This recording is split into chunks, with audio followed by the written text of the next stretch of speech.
And yet I am portrayed in all of this as being the perpetrator or the instigator or the bad guy, when in fact, I was the victim of a physical assault that occurred in front of 30 or 40 people, and the police refused to do anything about it.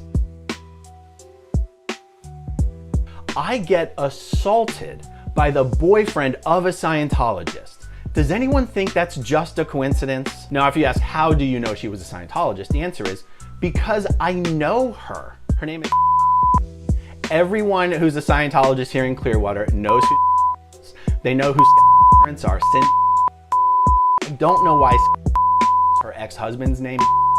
She was dating this little dude.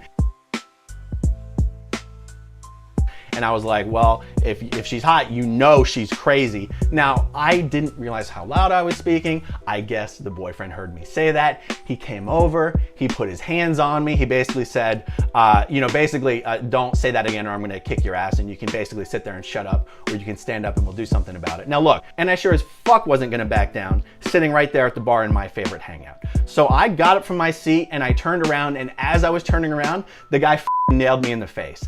And it wasn't just a one-off hit. We ended up on the ground, outside on the ground. This was in front of like 30 or 40 people. And they got there and I told them what happened. I told them I wanted to press charges. They went off and said, okay, let us talk to some people. They came back and said, people are saying you called her a cunt and he hit you to defend her honor. These fucking cops would not let me press charges. So I eventually let the police convince me not to file a report or not to press charges or whatever would have happened if I had persisted.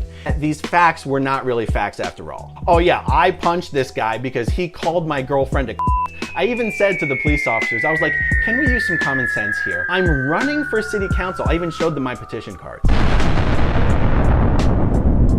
Thought he heard me calling his girlfriend crazy. Is a friend of yours? They're not friends of mine. Or you said you know them? I do know the girlfriend, not the guy.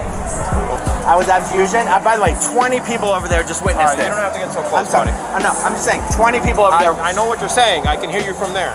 Okay, fine. So what do you want me to Just keep going. Okay.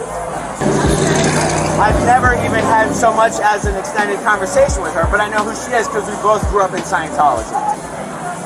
She said I stalked her like a year ago. I said, do you mean by messaging you on Facebook? Is her boyfriend, who I do not know. You can follow her whatever report you want, but is this regarding you stalking her? No. Got nothing to do with that. I don't know. Sounds like that's what she was trying to imply. No. She's drunk. She has no idea what she's saying. Emily just told me that Aaron, the ball guy, was calling the other guy's girlfriend a cunt like 5 times. Yeah, there was an issue throughout the night. You could tell. Oh, that'll do it. So there might be a history there, because as I was getting them to leave, she was going, you're a fucking stalker, I have proof, blah, blah, blah. And he's like, fuck you, blah, blah, blah. So, yeah, can't be calling somebody's girlfriend. No, I'm going to say that's going to ruin the night. Fucking mouth too. Alright, so... Oh, here's what she said. I told him about what you did, I don't know, a year ago. Which is, I sent her a lot of Facebook messages because she's super fucking hot. There's no animosity. But she brought up the whole thing about you stalking her. So there's a little bit of animosity. Well, she brought it up. She's fucking crazy. That's what I'm saying. She brought up something that happened 18 months ago. Okay. Where while I was really drunk, I sent her a bunch of Facebook messages. Like, what do you want me to say? I don't know. She's super hot. I'm sorry. But she would try to de-escalate, and so was the boyfriend. Until he did it the 5th time, the guy sent him out. The word is that you didn't just say her she was crazy, but I heard, you slipped out a couple of, really bad words to this girl. Wait, to the girl? To the girl. Oh, Okay. I wasn't even talking to the girl. I was talking to the guy next to me.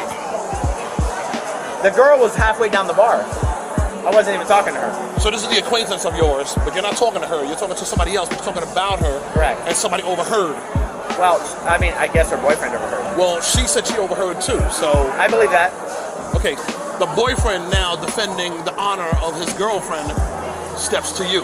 But my wife is with me at a bar, and I'm hearing this guy talking about my wife. It's a problem. It's a problem. I agree. What do you expect me to do about it? Well, legally? Go up to you, hey man, what are you doing? You know? Are we talking legally? Man to man, what would you do? Man to man, I might have one answer, but legally, I'm talking about that motherfucker assaulted me. Two different witnesses, both who are 100% So sober. they weren't even there. They were outside. Those witnesses were outside. They heard the car contact. Which witnesses are you think I'm referring to? Well, the reason I'm assuming that I know is because all those people are good people. They're not lying. I did call her a cunt after the assault. 40 minutes earlier, I was asking her to sign a petition. I'm not just calling a girl a cunt at a bar. That Aaron was calling a girl when it like 5 times, and you finally just had enough to you got on the walk over. Seems like a reasonable response to me. And yet I am portrayed in all of this as being the perpetrator or the instigator or the bad guy, when in fact, I was the victim of a physical assault that occurred in front of 30 or 40 people, and the police refused to do anything about it.